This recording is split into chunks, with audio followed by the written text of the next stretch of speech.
This is the Texas Land Guys podcast, hosted by brothers Tim Dosch and Tom Dosch. With their partners David Marshall and Trip Rich, they have built DMRE, the leading land brokerage in Texas. With decades of experience brokering deals between landowners and real estate developers, they take you inside the deals that move the market.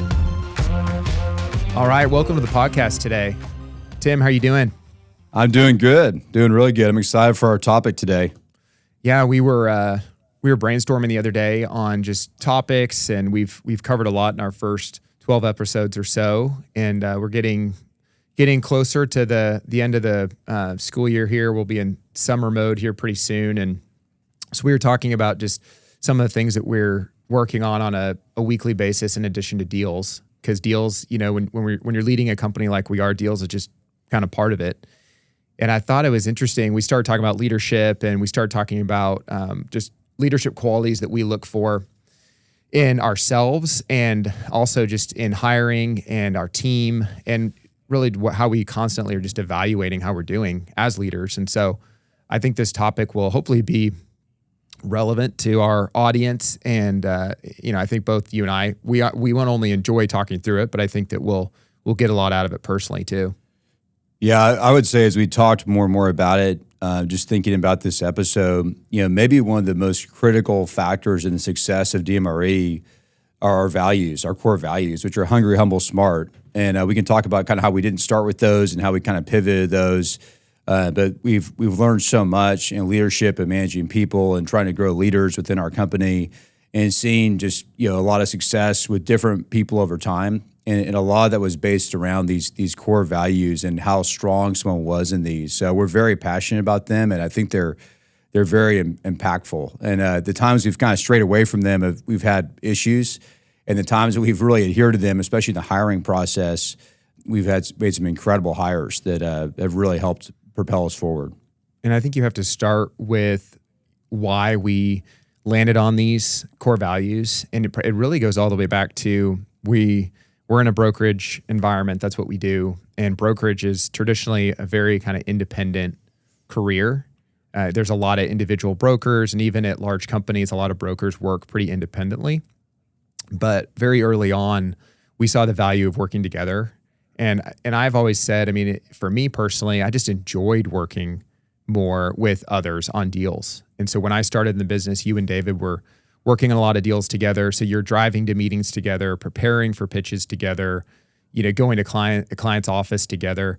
And when I started initially, I was doing some of that with you guys, but then I was going and doing a lot of my own solo meetings, site drives, and client work. And so we started to develop this structure where how could we continue to scale and grow and work as a team versus more of the traditional brokerage route where you are working independently. And for me, a lot of it just came down to I enjoyed my day a lot more when I was working with other people.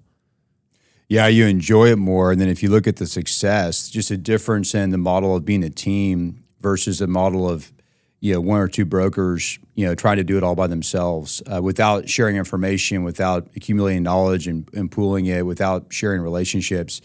There's a dramatic difference in how much you can produce. And so when you look at, we were just talking before we started rolling here, it's unbelievable how many deals each of the DMRE offices is doing right now across the state. I think you said 8, $100 million plus offers, for land, which for land is just, those are huge offers across the state right now.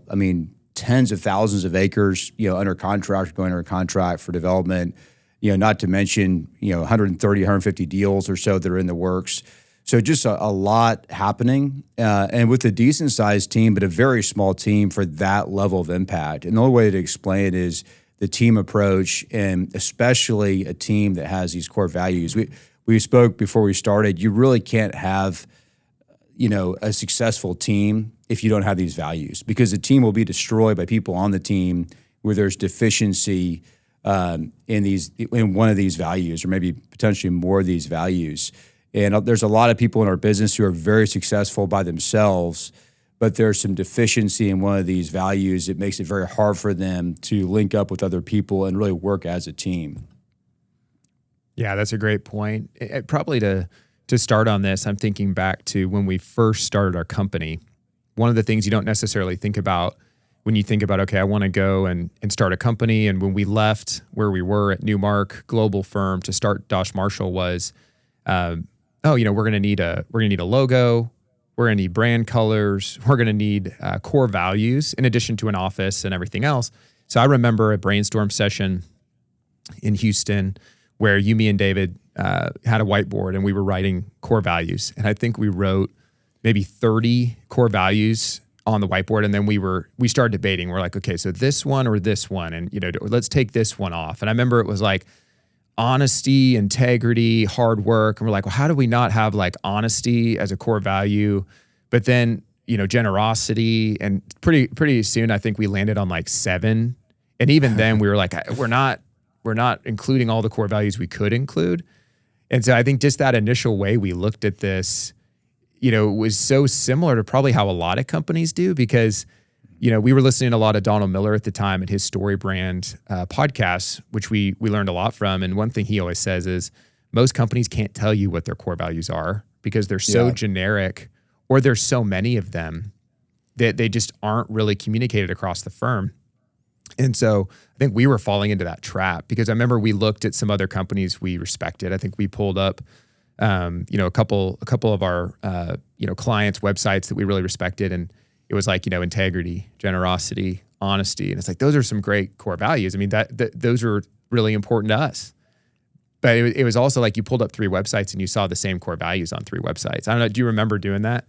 I remember that whole process. And I think the thing that everyone falls into, that we definitely fell into, is you come up with all these values, you have your brainstorm session.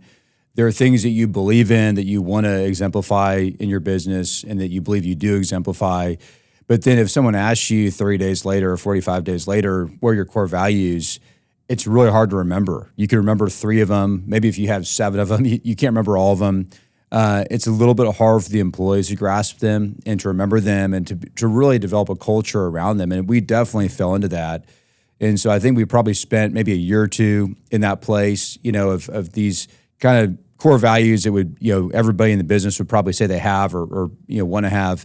And then you started reading a lot of Patrick Lencioni's work, which I think is incredible. And I'd highly recommend anyone who's leading a company or on a team to read any of his books. He has some great books out there, but Ideal Team Player specifically, talking about hungry, humble, smart. And, this idea of when you have, and we could talk about what those values mean individually, but when you have all 3 of those and there's strength in all 3 of those, you're a whole healthy person who naturally is going to be honest. You're going to have integrity.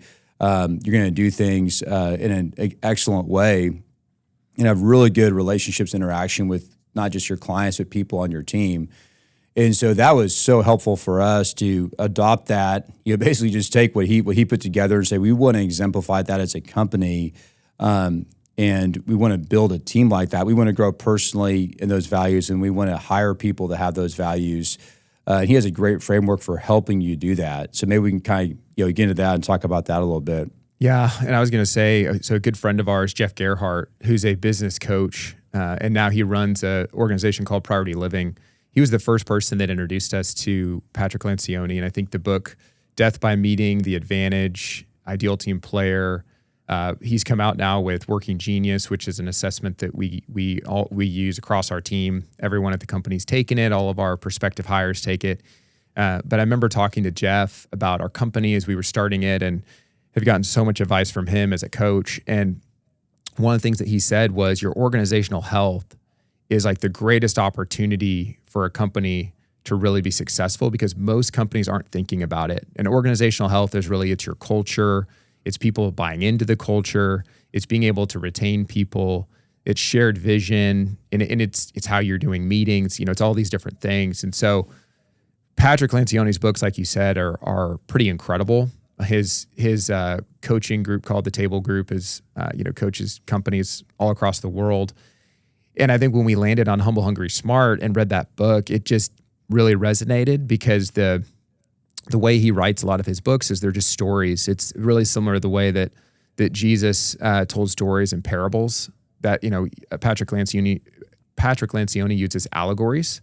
And so that book, Ideal Team Player, is actually the story of a real estate, I think it's a home builder, is the Yeah. setup, and it's a guy that takes over the home builder, and then he has to work with the executives to turn it around because it's a failing home building company, and he has to turn it around, and he runs into these different executives that have deficiencies in different areas. So maybe they're not hungry, or maybe they're not humble, or maybe they're not smart, and the smart's like a relational smart. And so you walk through this book and you get to hear examples that are, a lot of them we were pretty relatable that this guy's working through.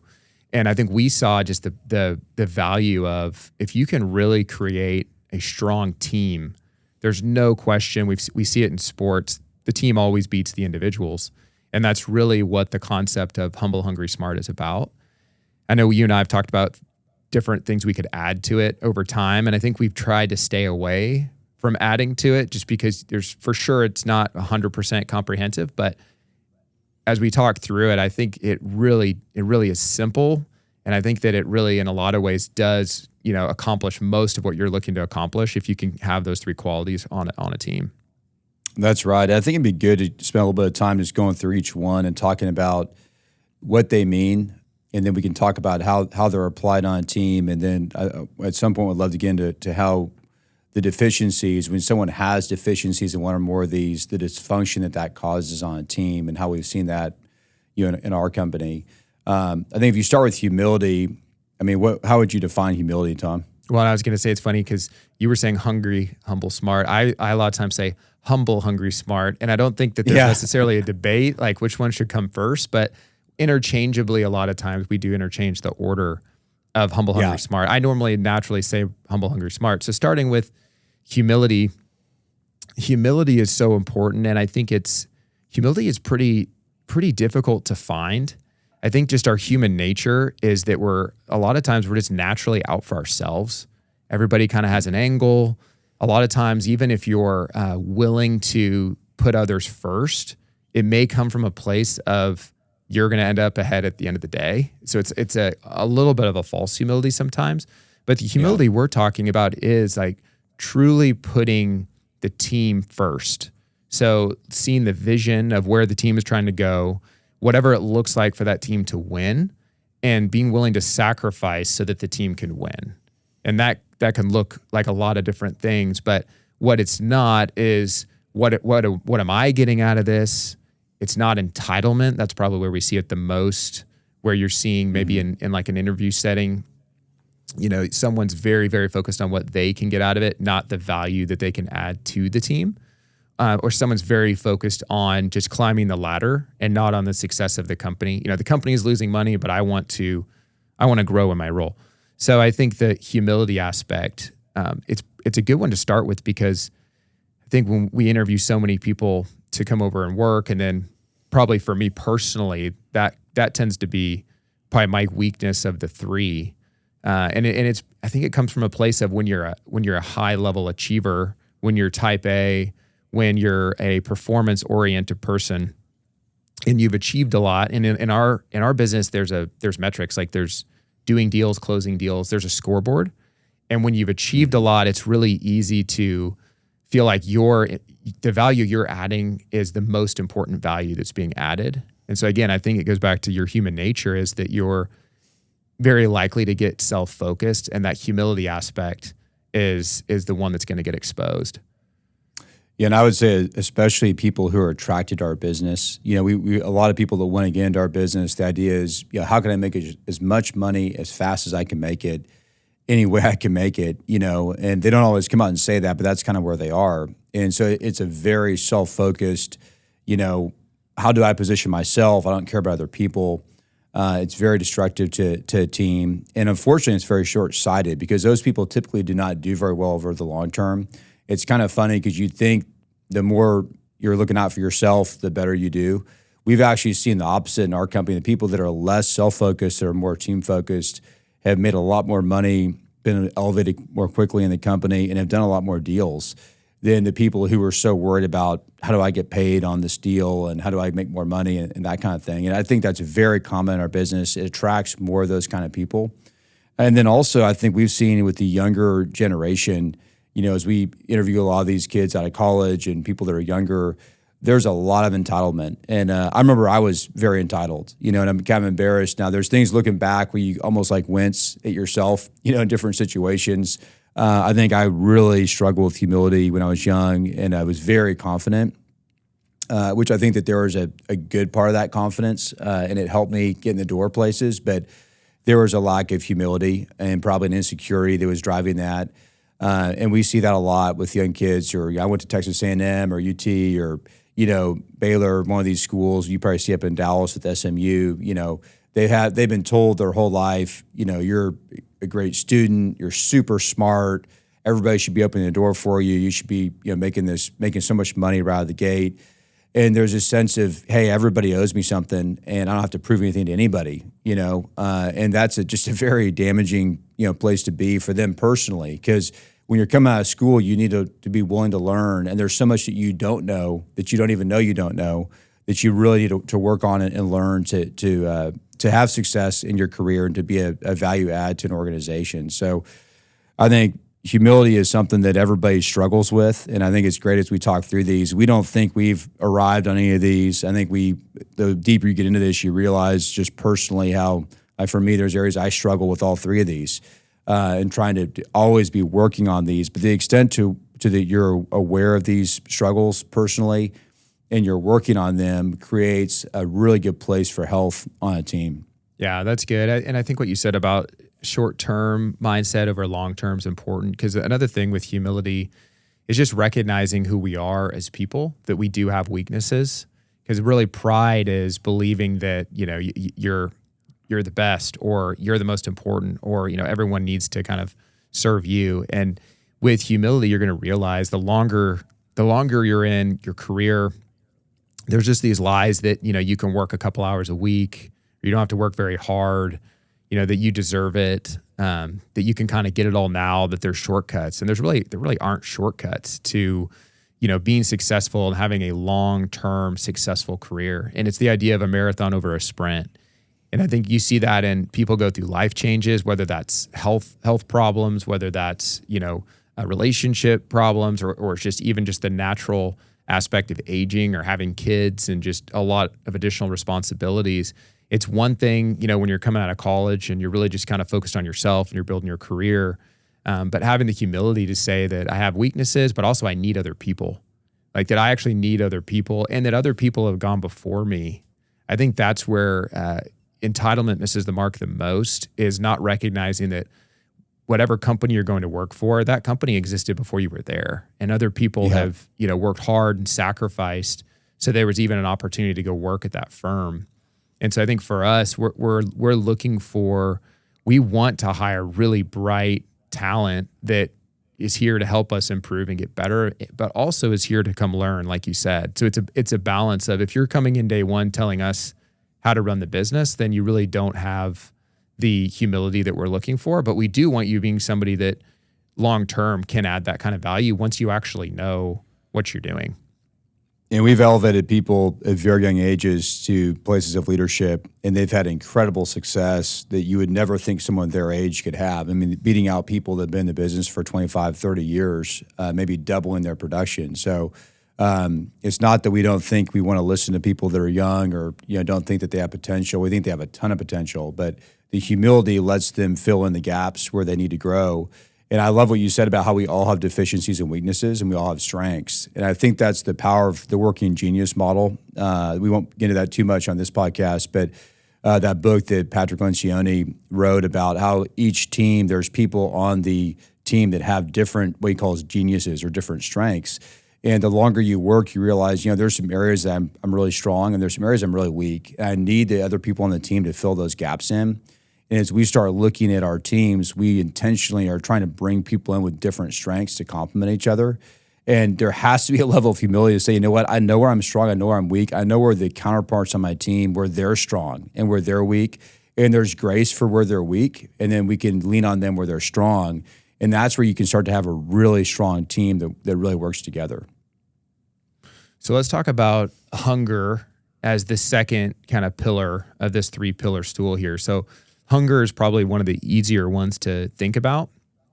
It's pretty self-explanatory what it is, and I think that in in a culture where you have a lot of type A personalities and there's a lot of performance oriented people, especially in our business. So an assessment we kind of give everyone as part of the hiring process and as part of the team is we like to give the Enneagram assessment. And I would say that probably 80 to 90%, if not 90+% of interviewees that interview to be at Dosch Marshall, to be in brokerage, score as a 3 on the Enneagram, which is performance oriented. So very driven, very hungry individuals. So our business tends to, I think, encourage that type of an individual to apply. But when you think of hunger, Tim, what do you think about? I think the way we typically think of it is wanting success, wanting to achieve, wanting to win, wanting to grow, being growth minded. So those are some really positive aspects of it. One nuance to it that I think is really important is a very healthy hunger is not just hunger for yourself to grow and succeed, but hunger for the team to win. You're not happy if you're winning, but the team's not winning.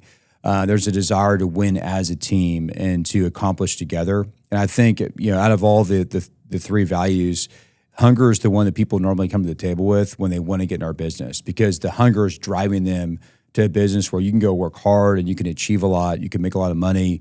And so they're attracted to it, and they may lack humility or they may lack the smart part, but they have the hunger part. But a lack of hunger is very destructive on a team because it's not going to motivate people or push people to excel and to succeed. And we've talked a lot in our business about coming in second in our business on a deal, whether it's on the buyer rep side or the listing side, is really might as well come in last. It doesn't really help you to come in second. So our business is about winning. It's about striving. It's about that extra edge to get you over the top, about a sense of urgency that I have to do this now.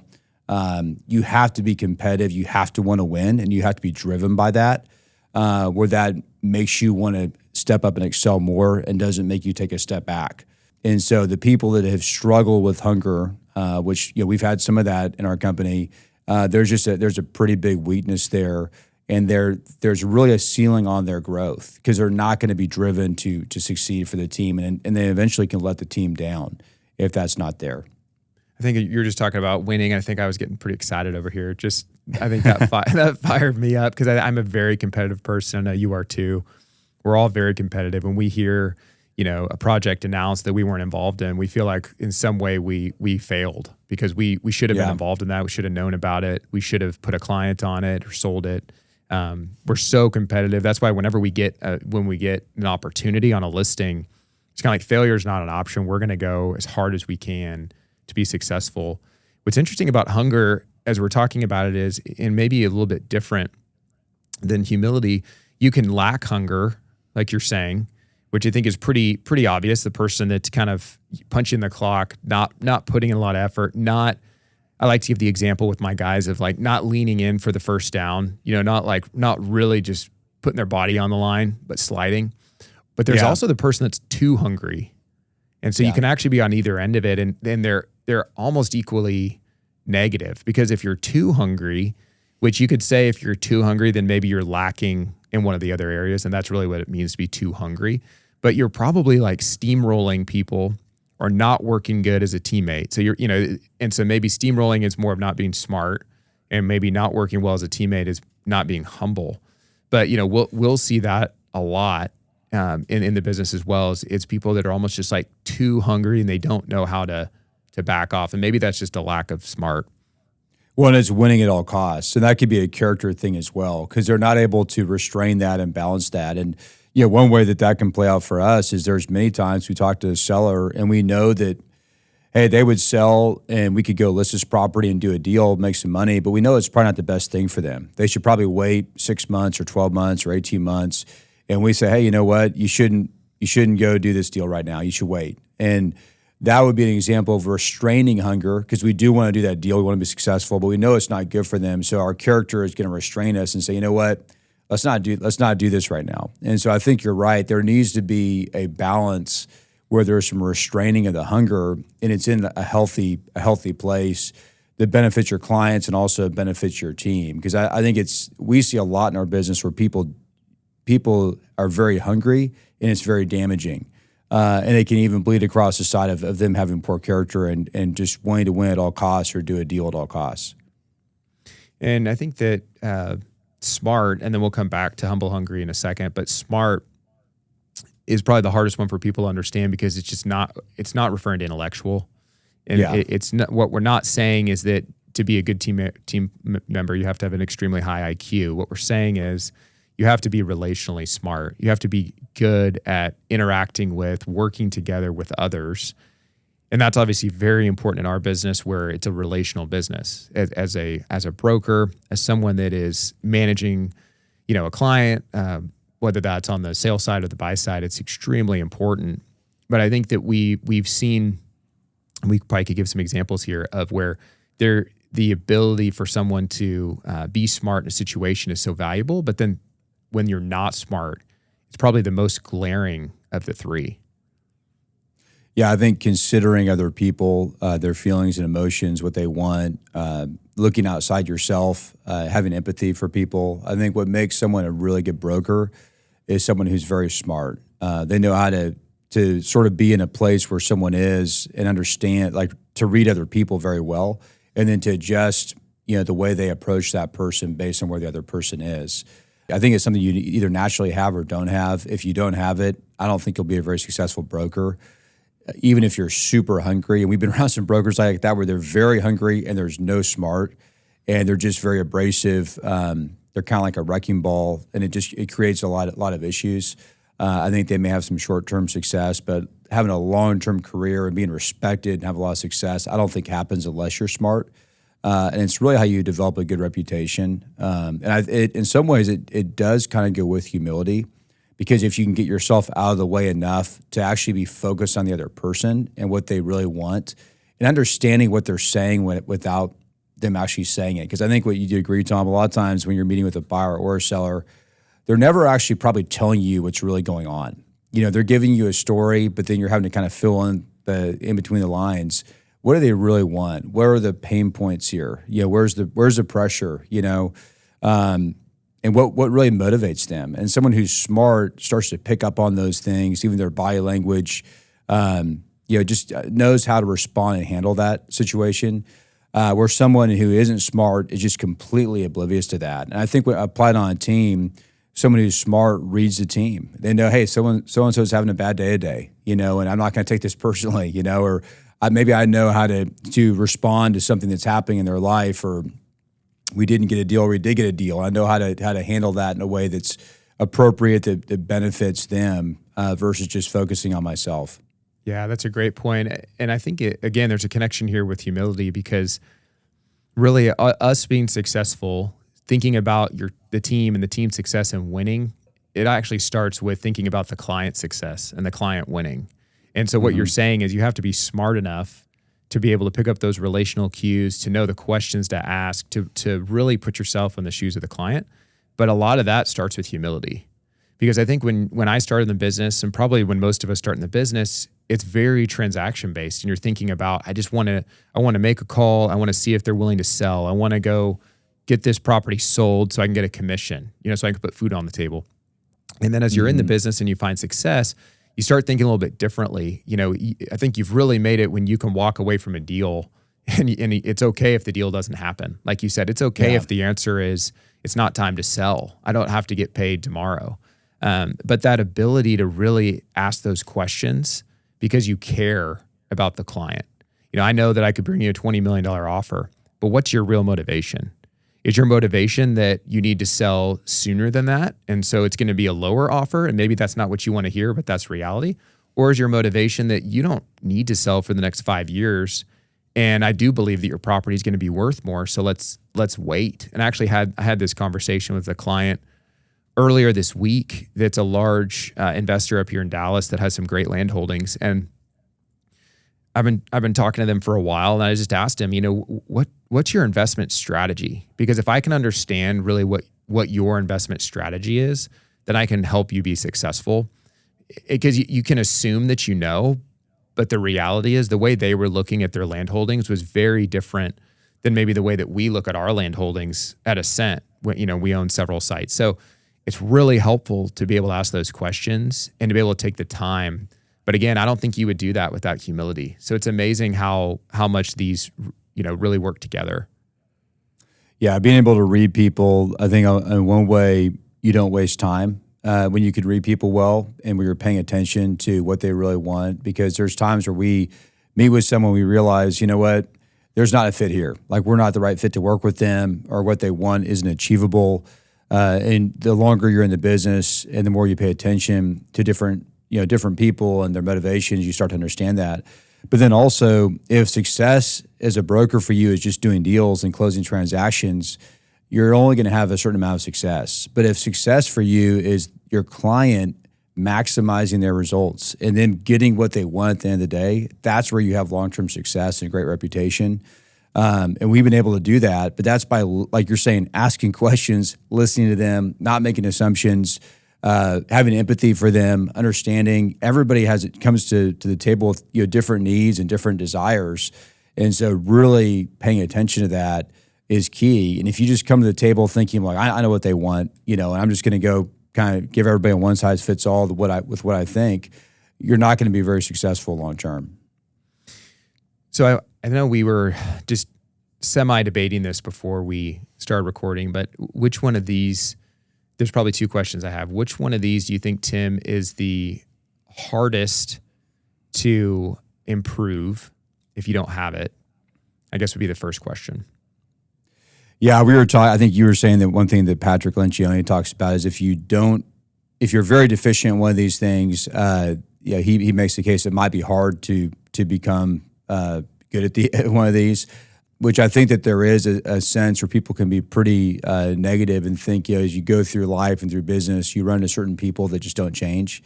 And you work on them and you talk to them and you try and help them change and they just don't change. I do think that people can change. I just think it takes a lot of personal work.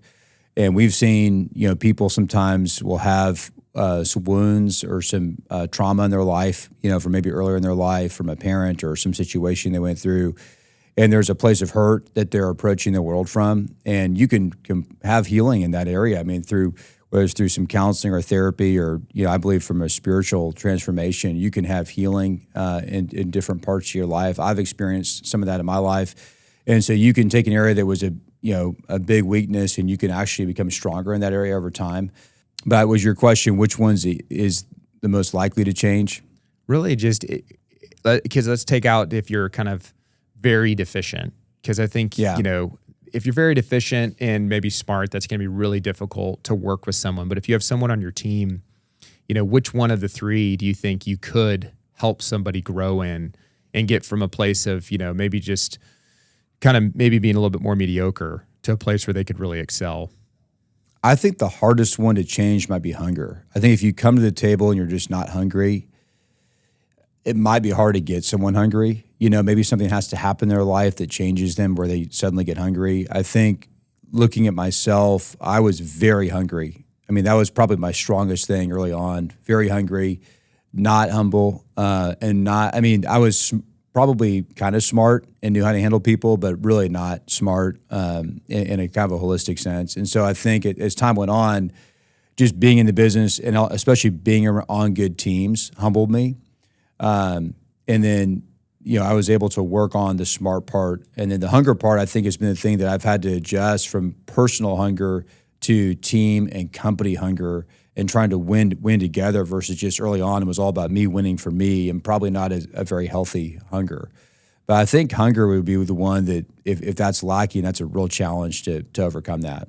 And that might be kind of almost a little bit of a normal or maybe a healthy way to grow as a leader, because life should humble you. Mm-hmm. I mean, it should if you're responding well to life, because really as people, we said it earlier, we do have weaknesses. And so when you're young, you kind of approach the world like you can conquer the world, but we all know that we can't by ourselves. Really, reality is you can't. And so I think if you're responding in a healthy way, then you realize the need for others, you realize what your strengths are and what your weaknesses are, and you realize the importance of surrounding yourself with people that push you and help you be better. And so if you aren't adjusting to the world in that way, one way I can think of that would be negative would be you take a victim mentality. So as instead of understanding what your weaknesses are, it's someone else's fault, or you make excuses. And so you instead of being humble in that situation and kind of allowing life to put us in our place as humans, you take that type of mentality. But I think that is probably something that a lot of us can relate with, because as you have a family, both of us have pretty big families, and so you're humbled as a parent constantly. Where you have a lot of new things that you're thinking about constantly now than you weren't thinking about when you're younger. So that's good. And I would say it's hard to pick which one, because I think it's really hard to teach someone humility. I think that it can be taught maybe just through life, but that's a really hard one, because we've had people that work for us that are so humble and display humility in a way that really challenges us, and then we've had the opposite, where they weren't humble. And so it's probably a good transition into what does it look like and the damage that can be done if someone's strong in a couple of these areas, but then weak even in just one area. And you were talking earlier about the person that's a politician. I don't know if you want to talk about that. I was going to say before we jump to that, maybe what kind of goes along with that. I think what's hard about these is they're not intellectual. I think people think, I can intellectually understand the concept of what it means to be humble or what it means to be hungry or smart. But to really be humble, hungry, smart, it has to come from who you are. It's not something you're thinking about. It's not something you just understand. It's the way you see the world and react to the world that comes from almost like deep within your subconscious, which is why I think you can change over time and become more humble through life experiences. But just understanding the concept of humility will not make you more humble. And maybe even just trying to be humble won't make you more humble. We're talking about a very deep sense of who you are on the inside and how you see the world. And so, so what Lencioni talks about, I think it's in that same book, Ideal Team Player, the 3 dysfunctions, or maybe it's in Working Genius, the 3 dysfunctions, the 3 types of people where you're really strong in 2 of these, but you're really weak in one of them. There's a big deficiency, and it's extremely damaging to your team and really to you as an individual. Because ultimately with all these, you can think about, well, how does it benefit the company or hurt the company? How does it benefit the team or hurt the team? But the individual is the one that suffers the most, because they're going to have their long-term success is capped if they don't grow in each of these. So the first one was a skillful politician, somebody who's very hungry, who's very smart, but they're not humble. And a lot of times, because they're hungry and smart, they can sort of mask their lack of humility and make you think they're humble and act humble and act like a team player. But at some point, they're going to show you that they're just out for themselves, and they've been manipulating you and the team the whole time to try and get things to go the way they want them to go. And this is, I think, maybe one of the most dangerous people of the 3 kind of dysfunctions that he talks about. Yeah, there's another one that he talks about, which is he calls it the lovable slacker, and that's the person that lacks the hunger. And I think this one can be pretty dangerous too, because they're lovable. So it's somebody that they're smart and they're humble. So you're probably going to be saying things like, they're just a great person, she's a great girl or he's a great guy, and everybody on the team really enjoys spending time with them. They're real positive, but the problem is they're just a slacker. So they lack motivation and hunger and drive. And so, in a career environment, that person might be able to kind of get away with that. But a way that you really can think about that is back when we were in school and we had these projects you'd have to do, there's always somebody in the project that really likable person that's doing none of the work. And that's so frustrating, and then normally there's like 1 or 2 people that's actually doing the work. Well, that happens in, careers too. And unless they're put in these environments with deadlines where there's responsibility on them, they're not going to be putting in the effort, and they're not going to have the motivation. And so this can be pretty dangerous too, because I think you can swing from the pendulum of really hungry people that you see, like you said, they can be dangerous. So then you go to the side of people that are just very, very humble, but then they lack that hunger. And then that's going to be a huge drag on the team. Yeah, there's a lack of self-motivation, being a self-starter and being able to lead themselves, which means they can't lead other people. And so they basically need someone outside themselves to lead them and to push them all the time. And if someone's not pushing them and on them constantly, then they're just not going to do anything. Or they're going to have a pretty weak output that's not going to help the team. And I think you're right. It's like, which one's the most dangerous? I mean, all these are not good, but this kind of person can exist in an organization for a long time because they're lovable and everybody likes them and they're a great guy, a great girl, like you said. And the damage isn't quite as apparent, especially if you have other really strong people on the team that are kind of covering for them and they're being successful. But in a lot of ways, this person becomes a cancer on the team because and a lot of what you hear with culture is what you tolerate, is what your culture is. And so you may have really strong people that exemplify the culture, but then you have a couple people that are kind of weak. And it's hard as a leader because you don't want to get rid of people. You don't want to have to kind of prune your company. But if you allow people over time to not meet the culture or not challenge them, it doesn't mean you have to fire them, but you need to challenge them and say, hey, these are our company values. These are going to help you, and they're also going to help the team. And if you don't have these, you're going to hurt the team.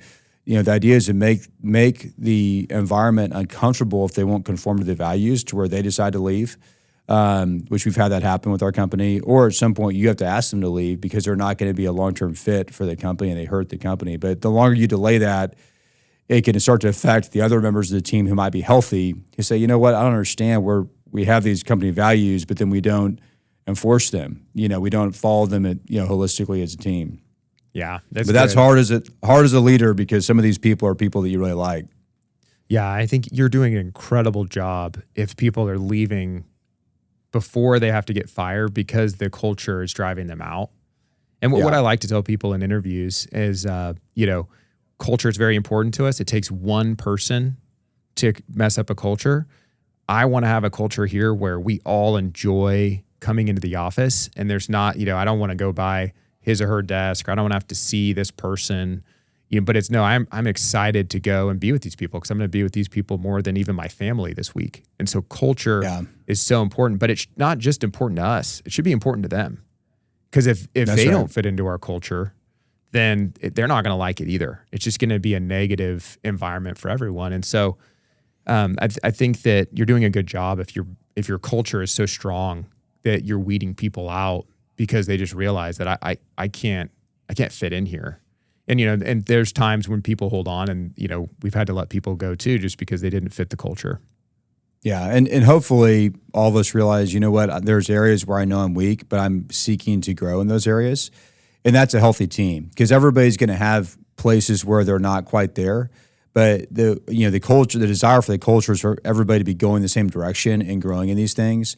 And what you're talking about is someone who's saying, you know what, I don't want to grow in these things. Mm-hmm. I know I'm deficient in one way or another. I don't want to be more hungry. I don't want to be more humble. I don't want to be smarter than I am. I don't want to grow at all. And if you're not growth minded, it's just not going to be a long-term fit. And unfortunately, the person who really suffers is that person because they're going to take that same mentality to the next company and have the same issues there, whether that company has the same structure that we have or not. The last one was accidental mess maker, which is somebody who's humble and hungry, but they're not smart. And so this is a person that creates all kinds of interpersonal problems because the way they say things are too harsh or they don't share what they need to share. They're not an effective communicator. And that can create a lot of messes on the team and also with clients. You could argue that this person could be the most dangerous because they're probably going to have the most obvious impact on culture because they're going to be the person that nobody can stand being around. They're going to be the person that when they walk in, everybody stops talking or stops sharing. Or if there's ever, hey, let's sit down as a leadership and let's address this issue. Everyone's trying to avoid this person or doesn't want this person there. And he does a really good job in the book of giving an example of this person that just kind of really puts skin on it, what this person could look like. But the interpersonal skills, if you want to work together as a team, if you want to be a good leader, you have to have good interpersonal skills. And I think you said something really good recently when we were talking about leadership within our company and something we were working through. Being a good leader is not just listening. Mm-hmm. And that's a trap. If you are just maybe you're really focused on just keeping everybody happy or really focused on just a very positive environment, you're just going to listen to what everybody has to say. And listening is important, but people need direction, people need feedback, people need communication. And a lot of times it's going to have to be constructive, and it's not necessarily going to be what the people want to hear. But that's so much more important, because you aren't going anywhere if instead you just allow the people that have no direction and are just trying to, in a lot of ways, maybe get what they want out of it, versus the team really focus the conversation around that. I think if you think of the example of a coach on a team, it's a great example, because the team wants to win together. You want to take all the skill sets, the different players, have them work effectively together as a team. And the coach is just kind of listening and absorbing, but never challenges people, never gets on people, never, pulls guys out or girls out who are struggling. That person's not a good coach. And we all respect the coaches who get fired up, when they're not winning because something's not working, and they're going to go correct that. And, I think I struggle sometimes with leadership with that of, you want to be nice to people. You want to be welcoming. You want to, sometimes maybe there's too much grace. We just keep giving this person another chance, keep helping them, and to some extent you just hurt everybody doing that. And so I think you're right. Being able to be honest and direct and say, hey, this is what's going on, and we need to correct this, and we need to work on this. And if we can't, we need to go a different direction. And that's hard, because a lot of times that could mean, parting ways with somebody. But sometimes that's the best thing for the team when it comes to that point. Well, we've already gone pretty long today, because I think we were going to get into more of how this looks in an interview setting, but I think we actually maybe saved that for a different podcast, because there's a lot more that we could talk about with how we use this when we're interviewing candidates, and then how we also use this in conjunction with like Working Genius and some of the other assessments that we like to use. So for today, that might be a good place to wrap up. And I think that it's, as we talk about it, it's exciting and also just challenging to think about implementing this in our own personal lives and also just across the company. No, I agree. And I think the one thing just to end on, when you do a good job hiring for Humble, Hungry, Smart, you save yourself a lot of issues and pain down the road. And we've seen people come in, they've just been incredible, and it's just seamless. They're great leaders. They help grow the team. They're like, our clients love them. I mean, it's everything's great. And then we've also seen when we didn't do a good job with this interview process and making sure people had those values, it created issues we had to deal with as leaders. And I think when you're trying to accomplish a lot, like we are with Dosch Marshall Real Estate, our brokerage arm, with Ascent on the investment side, with the nonprofit 100X Harvest that we have, and just trying to have families, do all the things we're busy with, having people issues and struggles on the team. We have to deal with them as leaders, but they're difficult. They take a lot of time, and they cause a lot of problems. So getting it right on the front end is really important. I think it'd definitely be good to do a podcast and talk about the ways that we've grown in our interview process and had a lot of success in making those kind of hires. That's good. Thanks, Tim. Looking forward to next week. All right. Thanks, Tom. Thank you for listening to our podcast today. If you have questions about land you own in Texas, send us an email at texaslandguys@dmre.com and follow us on LinkedIn to stay updated.